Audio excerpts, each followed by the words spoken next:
Hello, here's Frank Mayer from Emitech Programmable Power, and that is another video out of my home office. As promised, we will prepare a demo of our new Asterion DC power supply. And first, I like to dive into, I would say the basics of a DC power supply. I will talk about this whole schematic here at the bottom.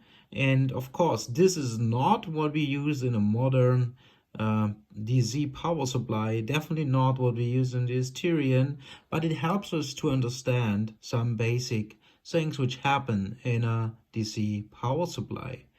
So as I say, we will talk about the Sorenson brand, which belongs to Emitech Programmable Power, and this new product's name is Asterion DC.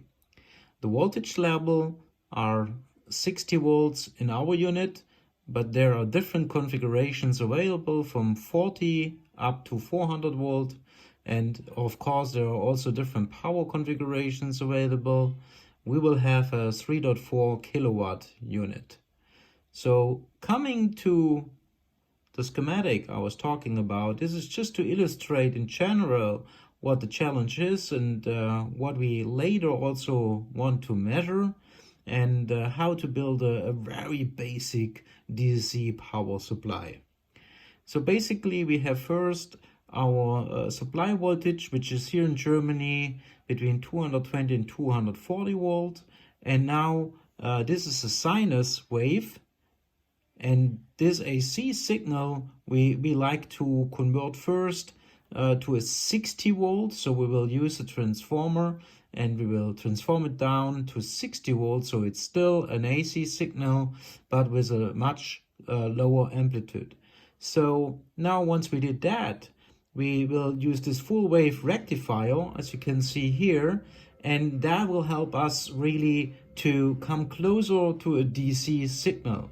So basically, when you had before a signal like that one, what you will do with the full wave rectifier is you will ensure that the signal is not going down completely, and you will filter out the negative part, but you will add it to the positive part thanks to those diodes. And then you will have almost, as you can see here, a DC signal. Additionally, you have a capacitor here, and that capacitor that will save some of that energy, some of that voltage, and will further flatten that curve here, and you will not go down that far. So basically, if you had something like this, right, it will improve it further. Still, we are not 100% at a very, very flat DC signal, but we are pretty close. So that's what we call the ripple effect.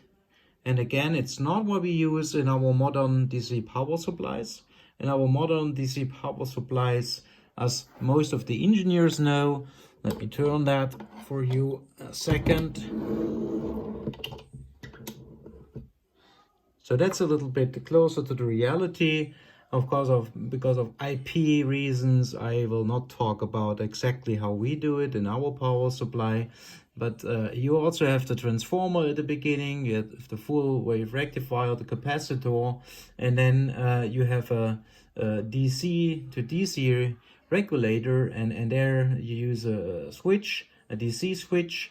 And then what you measure as the ripple later, so the not 100% perfect DC signal, is basically high frequency components and the harmonics.